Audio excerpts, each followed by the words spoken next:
time is 20 past 2 in the morning, really early. We're about to set off to Belgium and France with my dad, a good friend of mine, and his uncle. There's 4 of us, and we're going on the trip. On a trip to go see some cemeteries, memorials of people who sadly lost their lives in World War One. A few of which were Bradford City players and Bradford Park Avenue players who fought with the Bradford Pals, Leeds Pals, West Yorkshire Regiment, etc, etc. So it's a trip we've been wanting to do for ages. I thought I'd record it on film, which now at 20 past 2 in the morning I've spent about 50 minutes faffing around filming bits of bags, and now I'm talking to a camera outside my house.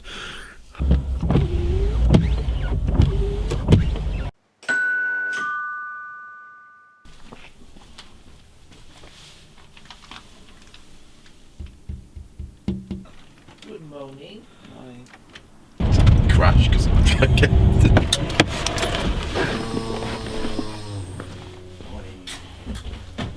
I want to film myself knocking on your door. I'll just go knock on your door.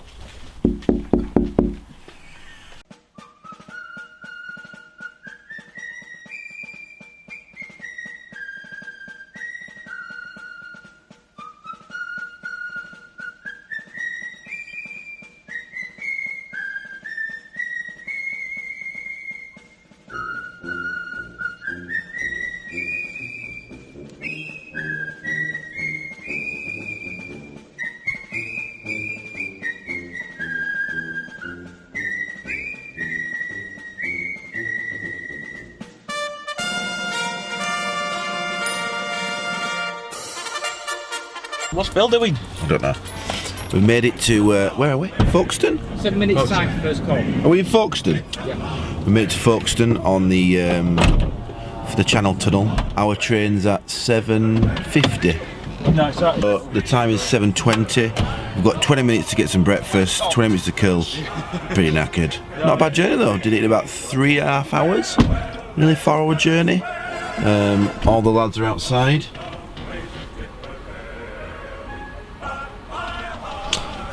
All dying for wheeze and food. First stop is France, and then we're working our way back up to Belgium over the next few days.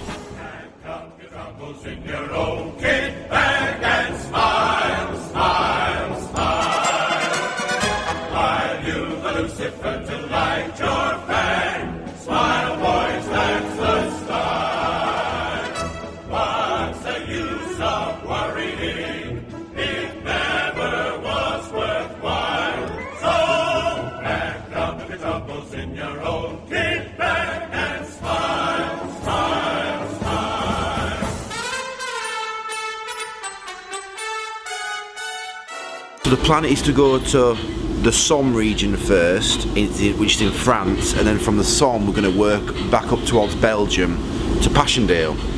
These are 2 major battles in the First World War. One was the Battle of the Somme, obviously in France, and the Battle of Passchendaele. And some of the players lost their lives at both of these battles, for some of the Bradford City players in particular. So it's Somme first, there's a few cemeteries there, a couple of memorials. We're staying there for 1 night, so 1 day and 1 night in France, and the rest is going to be spent in Belgium, to give you an idea. Nothing really to do on the train, it's just to sit and wait. Coming this way, Tom, Yeah. is that you know when you first get here, you're thinking right hand side, Yeah. But in the morning when you get out, Yeah. you don't think you go straight to the front side of the road. You know? First roundabout you get to. It is. You get to the first roundabout and you're looking that way, but they're coming. You're looking that way, but they're coming that way. So we're here in France. We made it. So you got 75 minutes. 25 minutes, so it's not a bad. It's quite a really easy system, innit? You straight off 25 minutes. Bish bash bosh. Where are we going first, Phil? In France. Albert in France. We're going to the town of Albert.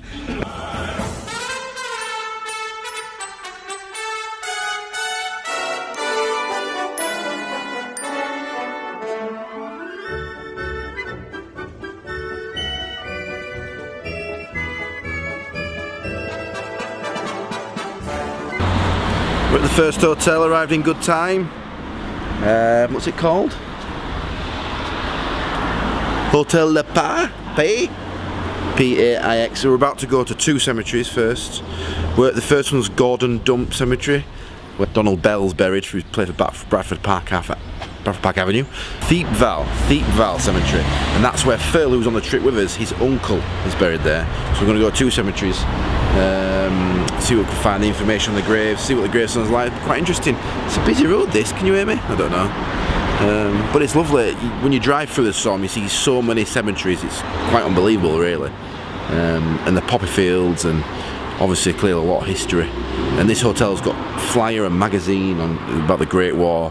Obviously they play a lot on it. It's big tourist sort of industry here for them. No, Neil, we can't walk down to the cemetery holding a beer. Gordon Dump Cemetery. Just down here in the distance there, see it. So this cemetery is Donald Bell. He's buried here.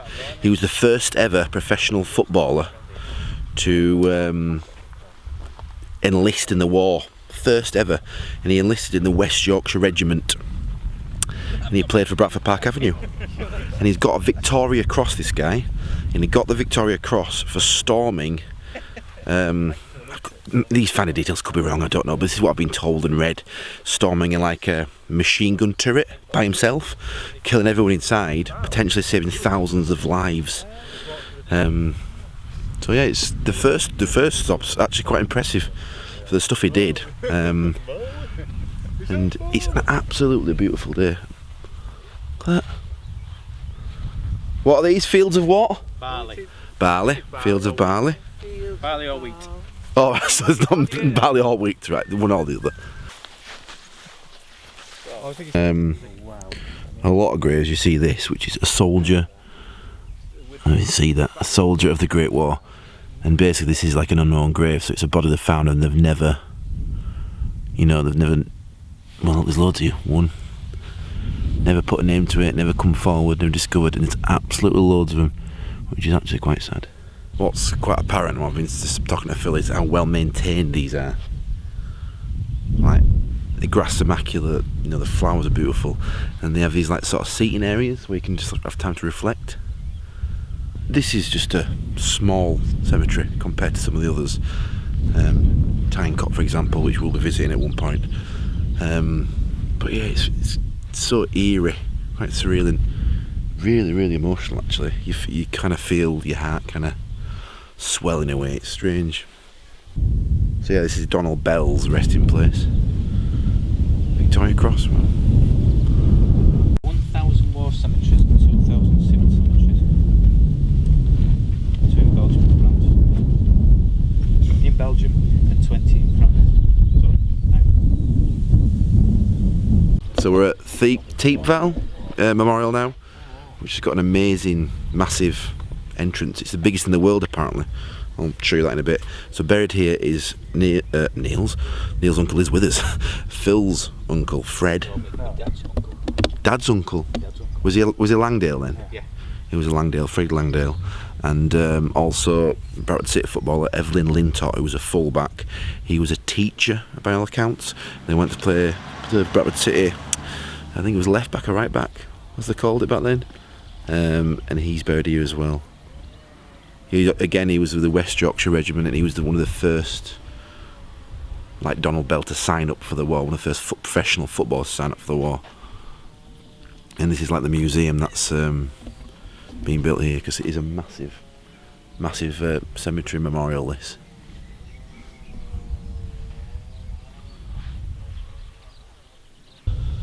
I've since found out this memorial was built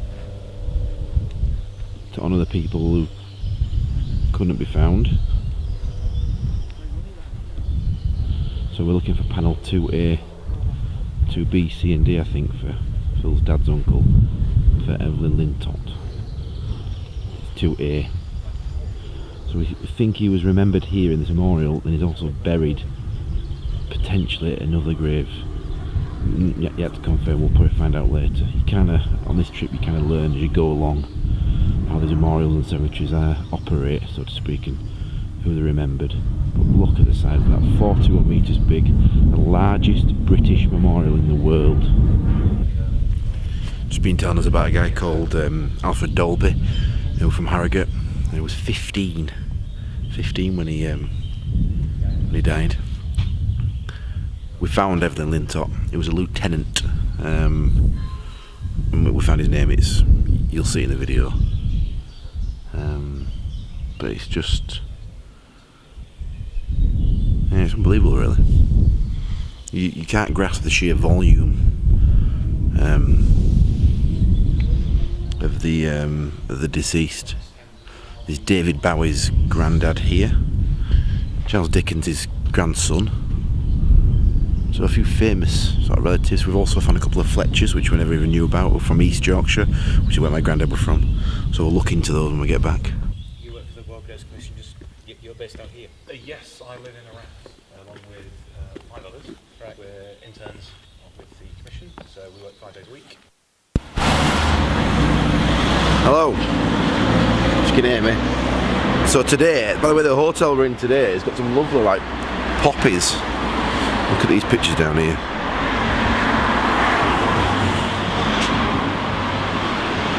Lovely paintings. We're in Albert, that's where we are. So today we're heading to Ypres. Some people might say Ypres, but it's Ypres, or Ypres, but it's Ypres, Y-P-R-E-S. And that's the Battle of Passchendaele. Well, a lot of the Battle of Passchendaele took place around Ypres. We're going there. So we're heading away from France today. So we're in France for 1 day only, which was yesterday. Now we're going to Belgium.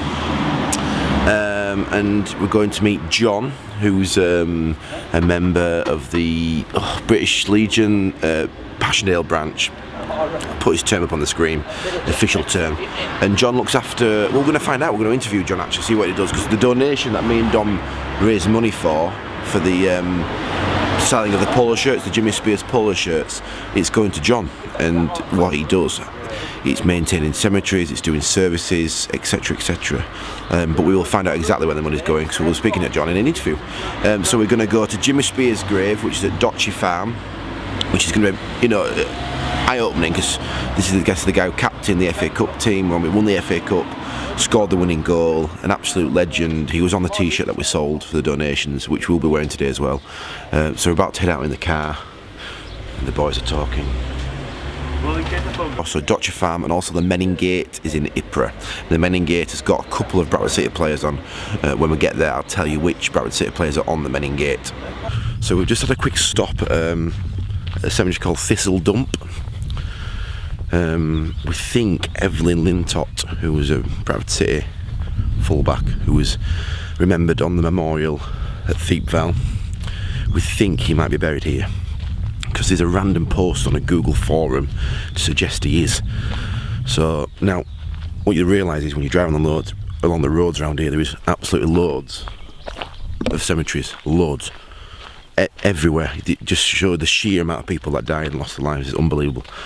So we might as well stop anyway to pay respects and to see if he's here, because every cemetery also has a register in the wall next to it, and you can look on the register. We'll look for Lintop, and if Lintop's there, you can find his grave. So he'll either will be here or he won't, but it also mean that if he's not here, we can reply to that forum on the internet and say we've been, he's not actually there, and there it is, just in the distance. Who are we after? Lintop. There, going for me, right middle there. Is it? Yeah, Lintop. No, it's K Lintop. Oh, I'm in there, not top up. Well, there you go then. Something different.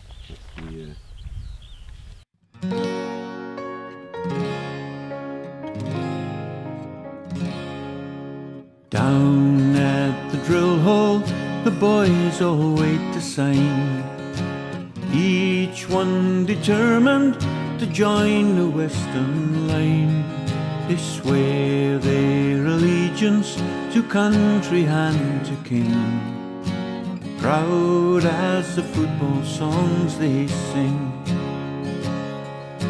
A boy sees his hero says, hey, that's Jimmy Speed. So we've just made it to Ypres, which I've been told is also Leper.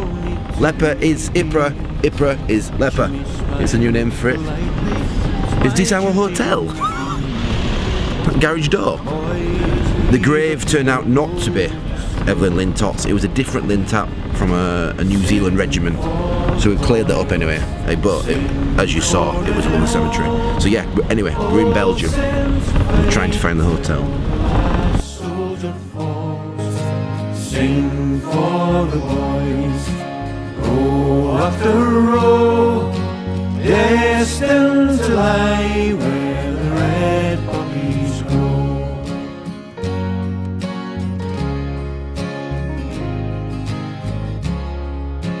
Boys land in Flanders, their journey's just begun. Jimmy swapped his football for a bayonet and a gun. Songs the crowds were singing, still ringing in his ears, as he fought as a loyal volunteer. When the army marches homeward, singing songs along there. My dad, my friend Neil, good friend Neil, and his uncle Phil. We're from Bradford. Jimmy Spears played for Bradford City, and the reason it was so historic really was the captain of our team scored a winning goal in the only cup final Bradford City have ever won. So it's very well remembered. Sing for them all sent to fight till the last soldier falls. Sing for the boys, row after row. When you go home, tell them of us and say, we're here tomorrow, we gave out today.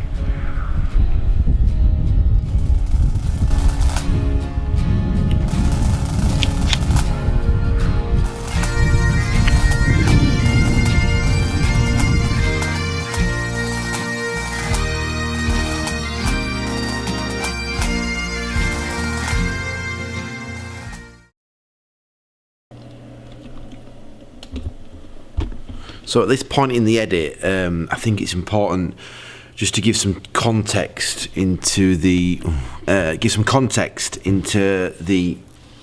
interview. Really, John Sutherland is a lovely, lovely man. He did so much for us when we were over there. He helped us plan the trip. He did the service, as you just saw, which was an amazing service, very emotional. And he's got a very loving wife, loving family. He lives in Belgium. Himself and Leper, and he invited us around for tea, as you're going to find out soon, and he put on a nice spread for us. We didn't have to go for tea, just invited us, said, you've got to come round. We gave him the donation. He was very grateful. There's a group of guys over there all really, really grateful for the donations, and us just going over there and remembering the people who lost their lives mainly. And John's wife's not very well at the moment, unfortunately, and so the interview had a few issues. It wasn't as good as I'd like the interview to go. I really thought we could have delved right into it. Essentially, we were in a noisy bar. This is the bar I went to after the service. So essentially, we were in a noisy bar for a start, which didn't help. And John's wife, who wasn't very well, she was there as well, and yeah, she just wasn't well. So it was distracting, not in a bad way, because his wife was lovely. She was from Hull, and she was an absolute legend. So yeah, it didn't go as well as I thought. I thought I'd better set it up, better put it into context. Apologies if we cut into the video. Let's get back to it now. I'm joined by John Sutherland. He's the British Legion Scotland. Yes. And is it the Passchendaele branch? Yes. Okay, and what do you do over here, John, in Belgium, in Passchendaele area? Well, in the whole area, we do a lot of commemorations. There's far more commemorations over here than there is in the UK. You get a UK branch of the Legion, or Legion Scotland, and they may parade their standard 2 or 3 times a year. Over here, your standard is out every week, virtually. Yeah. Today, we are here, and we've been up at Duchy Farm. On Saturday, we are over the border at La Paradise. You have the New Zealand Memorial at Butts Cemetery, up in Zonnebeck. You've got one at Messines. Yeah. What I try and get across is like the sheer volume of people that obviously that passed away, Yeah. and that it doesn't look after itself. These cemeteries, these memorials, these services need people like yourself. All the Commonwealth cemeteries are looked after by the Commonwealth War Graves Commission. Right. Every country was dead, buried, or under the care of the Commonwealth War Graves Commission. The money we raise will hopefully go to, like you say, the wreaths that are laid. The wreaths that we lay, it costs the branch Yeah. about €30 every time. Yeah, of course. Yeah. And we're only a small branch, so every cent counts. Yeah. Well, thank you for talking to me. I really appreciate that. It's a pleasure. Oh, that's John. That's what we're here Thank you. for. Thank you. Just met with John Sutherland and all his friends. Just clear it up, it was John Sutherland and the British Legion of Scotland, not the British Legion. He was in the Passchendaele branch. I did an interview with him, had a few beers in a local pub, did the service, went really well. Miss Spearsman was quite emotional really, did a bit of a speech, a talk, a few words about him. John Sutherland said a few words. There was a flag bearer there. And yeah, it was quite emotional really. Now we are outside the Menin Gate. There you go. Now on the Menin Gate is James Comrie, who was a football player for Bradford City, who died, never found his body, so he's remembered on this memorial. There's about to be a service at 8 PM tonight, so we're waiting in this bar with a few beers to see how busy the service gets, and then we'll go over there and join him for the service. I'll try and film a bit of that. The Menin Gate, how many people does Menin Gate remember? 70,000? Is it 40,000? It's a lot of people. 70,000 are people who are inscribed on the walls on the inside of the Menin Gate. These are the people who couldn't be found. The bodies were never found. They just died here in the war. And memorials like this are all over Belgium, in particular here in Ypres. We've finally figured out how to pronounce it now. Anyway, beers here. Cheers. Cheers. Cheers. Cheers. Oh, cheers. Cheers. Cheers. Ooh, this might make the cut actually. Menin Gate. Wow. So it's a road during the day. At 8 PM every single night. They have a service here. Every single night it's this busy.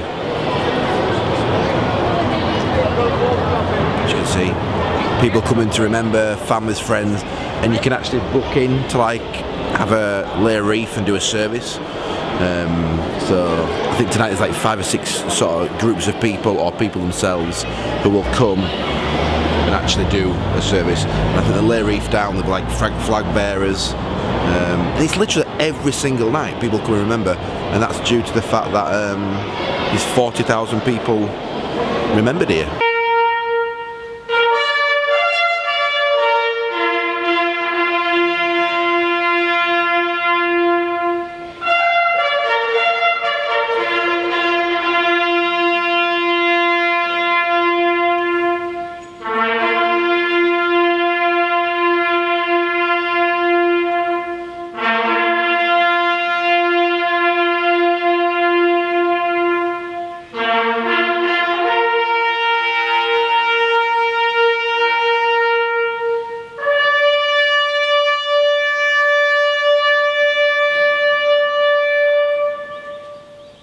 You see how busy it is?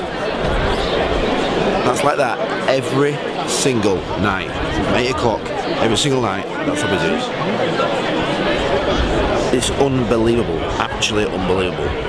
So they play the last post and look at the people walking away.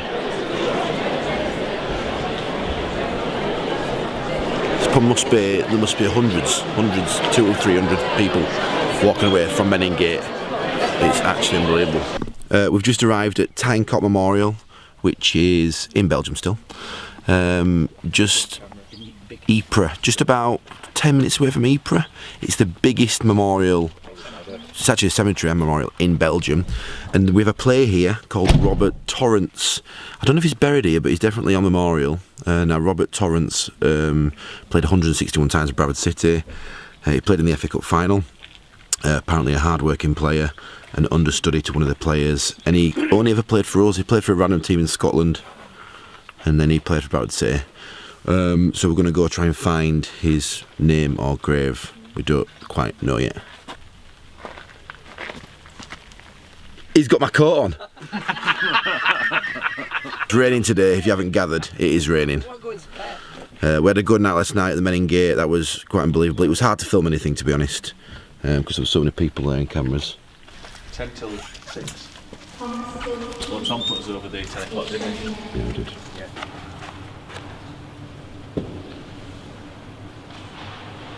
John 10, age 24.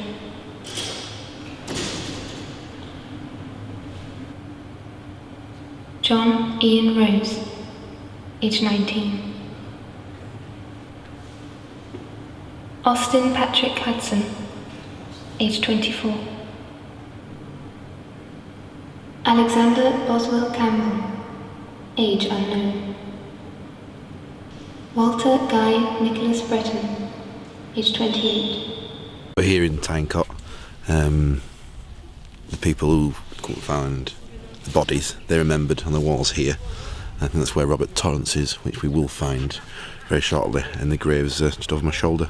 They say it's called Tyne Cot because the area where the battle took place around here, there was a lot of Northumberland Fusiliers that fought the Germans and who sadly lost their lives. And it's something to do with Tyne cottages as well. Not quite sure.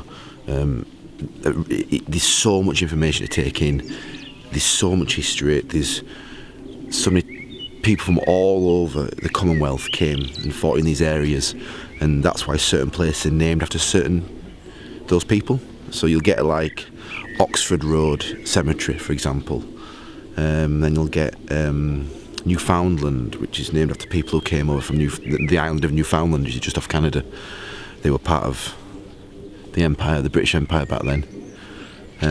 But this is the biggest cemetery here in Belgium. And it's just, like many of the others, incredibly sad. It's epic, really. It's a word to describe it, you could argue. And the Commonwealth War Graves Memorial, they look after a lot of these sites, they maintain them, along with people like John, who you saw, who helped to do services and things like that. Funnily enough, the 11th of November is a national holiday in Belgium because of what happened, and the Belgians and the French even as well, they're just so respectful of the people who lost their lives in the First World War. It's been corrected by my dad that Tyne Cot, not only was it due to the Northland Fusiliers, there was a cottage on the land called Tyne Cot. Tyne Cottage, Dad, are it called? Tyne Cottage, and that got taken over by Germans and turned into bunkers, hence the name Tyne Cot. Small cottage, part of a farm apparently. Germans took it on and it was bunkers, so they kept the name, and that's why it's called Tyne Cot Memorial. So there you go, constantly learning. Oh, I see. So this is a bit of like a pilgrimage for you. Sort of. We won the FA Cup in 1911. The guy called Jimmy Spears scored the goal, and he's buried at Ducky Farm. Really? There he is, Robert Torrance. Found him. A gunner. So this is the How long are you up it? addenda panel, it's called. And the addenda panel is for people that have only just been discovered or have been named more recently. So they come onto the addenda panel first, and then eventually they make it to the actual memorial when stones are replaced, because they're constantly finding bodies and bones, as you can imagine. And also people are going back for the family history, realising they died at war, bringing up names that haven't been discovered, so they're then since found and located to a body or It's not too far. parts. It sounds horrible, but yeah. So they make it to this panel first, then they move to the actual main memorial, or they have an actual grave. So apparently it's the largest Commonwealth War Graves Memorial in the world. It's the final resting place for 12,000 men. And out of those 12,000, 8,400 still remain unnamed. So the family's bodies and they can't locate them. Yeah, a bit of an eye opener that, the sheer volume and how big it was.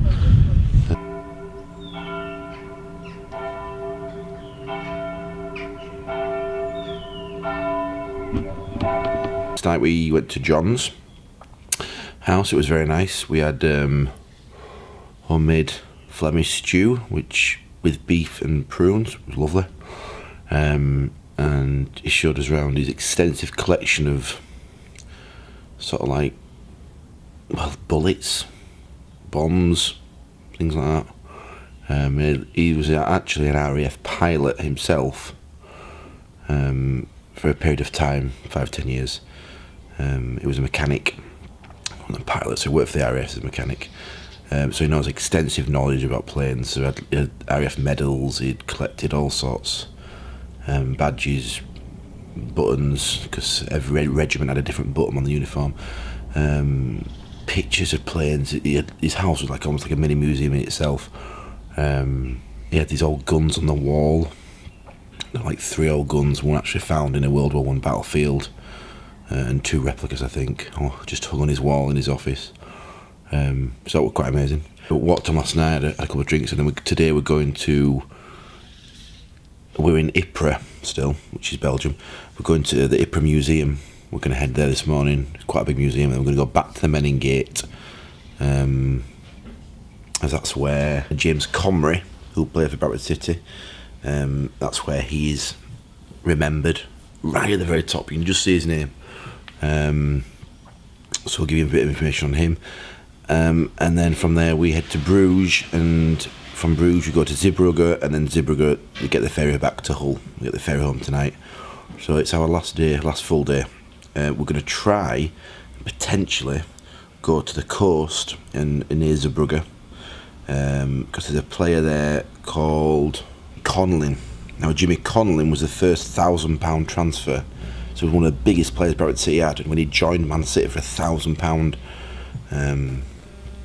and he's on a memorial at a seaside town, so hopefully, and there's apparently bullet holes in that memorial, hopefully we'll try and get there today as well. It's not in this area, is it?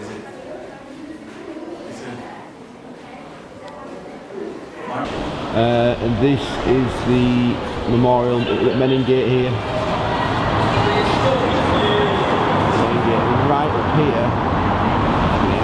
Right up here we have Jimmy Comrie. See it there, just about halfway down on that left-hand column. Jimmy Comrie, otherwise known as Jack Comrie, who was a centre half, played for Bradford City. He died aged 35. He was Scottish. Ended up playing for Reading, and he's remembered here at Menin Gate. So we've just been to the museum at Ypres. We are now on our way to a Poperinge, it's called. Poperinge Old Military Cemetery, to go see the grave of Gerald Kirk. Gerald Kirk played for Bradford City in 1905 to 1906. Played 40 appearances, scored 2 goals. He then went to Leeds, obviously saw the error of his ways in that decision, then came back to Bradford a season later. He played 3 times when he came back to Bradford. Born in Headingley, he served for the King's Own Lancaster Regiment. Actually, he went to rank of 2nd Lieutenant, so that's quite good. He died in battle 24th April 1915, and he also was 31 years old. So we're going there now to Poperinge. I think it's about 15 minutes from Ypres, not far at all.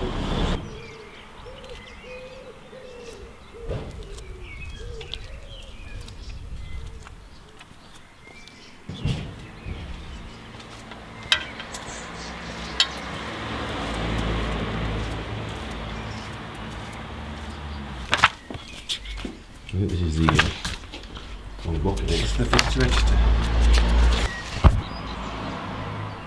2nd Lieutenant, yeah.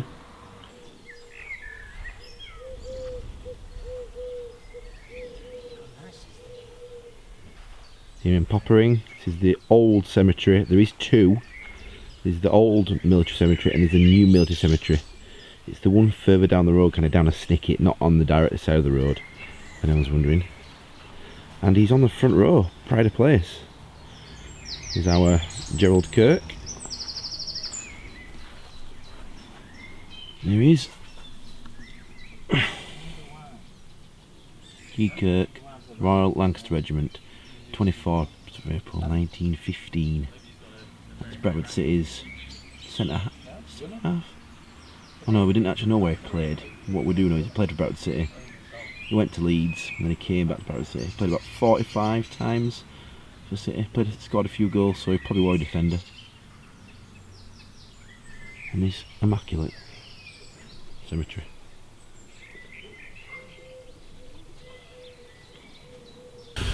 So we're now in a place called Coxide, which is not far from the coast actually of the northern Belgium, but it's dark. And we're trying to find we're walking into the woods. Oh, how dark is it? I need something to refocus. It'll be alright. We're walking into the woods because apparently the cemeteries there. So we're just trying to see. I'll do the intro here because it's quite a nice backdrop. So and this is from Wit for the Post, by the way. Wit for the Post did like a little mini blog on this guy, which is brilliant. His name was George Ernest Kenworthy. Played between 1707 and 1709. He only made 2 first-team appearances. It was mainly reserve, scoring 1 goal before moving to Castleford Town and then as a fledgling to Huddersfield Town, weirdly enough, where he joined his former City teammate Jimmy Roberts. He made several Midland League and FA Cup appearances for Town until he was released, and he wasn't going to make it in professional football, so he returned to play for his hometown club Matlock Town. He took up teaching in 1915. Let's just go back, I think. Was the headmaster at Matlock Primary School when he volunteered for service with the Northampton and Derbyshire battalions. He was sadly killed in action on the 10th of November 1917, aged 29. Near Newport, which where we are. Yeah, he was buried then where he died in Newport. He was aged 29. He was killed by a shell splinter, and he's buried in a cemetery in Coxide, where we are now. His name is also on a memorial plaque in the Peterborough Cathedral, randomly, to the fallen, and also in Matlock. So there you go. This is the grave of George Ernest Kenworthy. As it turns out, it wasn't through the woods. It was, so if you are coming here, don't go to the woods and try and walk through the woods to the cemetery. There's a clear marking. All these cemeteries are marked with green signs. That's the way you go. So, because a lot of them are just fenced off. You can't just walk through the back of the woods to the cemetery. Don't really work like that. This one's quite big actually. But also a lot of them, like look at this lead up to it, it's just so well kept. And that's the Commonwealth Graves Commission. They look after all this. Just remarkable really. As we know, this is probably our 15th cemetery, all in unbelievable condition. So where are we? 4L1.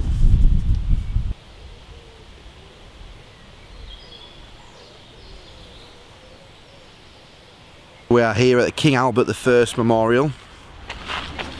Quite impressive really. And this is where James Conlin, or Jimmy Conlin, is remembered. Jimmy Conlin is a bit of a character, and it is worth reading about him yourself actually. He has so many records against his name or associated with, it's quite unbelievable. But he did play for us. He played 61 games, scoring 5 goals. He then went for £1,000 to Man City, which at the time was the record transfer fee for a player. He was the only second player to do that. Played 161 games for Man City, so he did well for Man City at the time. And it just goes on and on. His body was never found, so he's remembered on this memorial here, which we will find soon. Let's just keep going. So he was the first Bradford City player to get a red card, to be sent off. He was the first ever Bradford City player to get an international cap for England. He also played for England in the record attendance game against Scotland. 102,000 people went to that game. He played in that game. it just goes on and on, these records. Then there's also a funny story where Bradford City were playing Man United, and he was a bit feisty with Jimmy Conlon, a bit of a feisty player, so I imagine he was probably quite good in battle. And he played someone called Bob, Man United. There was a player called Bob Bonthron who played for Man United at the time. Now, Bob Bonthron was also a bit feisty, a bit rough and tough, and throughout all the game they were at each other, giving each other, you know, tough tackles and all this. And at the end of the game, when Bob Thornton was going back to his coach, he was attacked by some Bradford City fans. Now, he not only was he attacked, he got badly injured, and the coach got trashed, and it wasn't really good for City fans. There was an inquest. The police closed Valley Parade for 2 weeks in the following March, so Bradford City couldn't play any games for 2 weeks whilst they investigated this.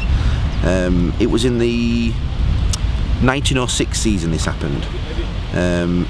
Criminal charges followed against all the people that did that. Yeah, so he played 2 seasons for Bradford City. He scored 5 goals, 600 appearances. Body not found, but he's remembered on this absolutely stunning memorial.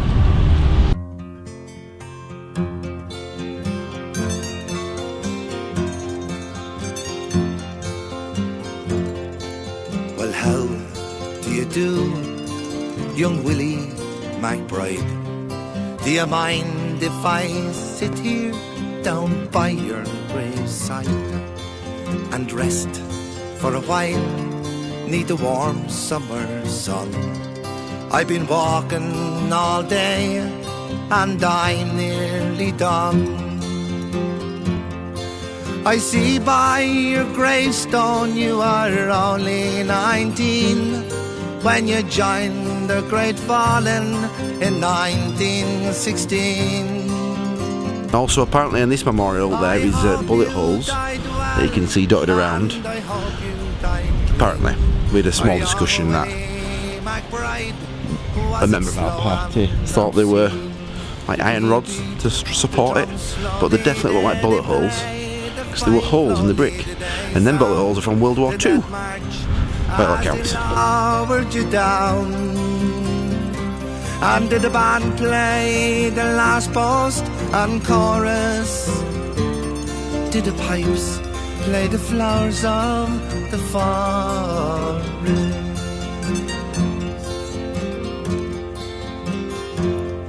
Did you leave a wife or a sweetheart behind?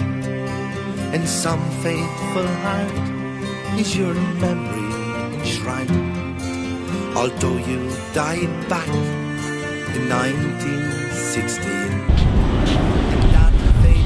So we're here about a third of the way into the trip to Hull from Zeebrugge, and it's quite a poignant sort of end to the trip. Going to see the Bradford City graves gives you a purpose for a start. It gives you something to aim for, but not only is that the main thing, it actually opens your eyes to what actually happened.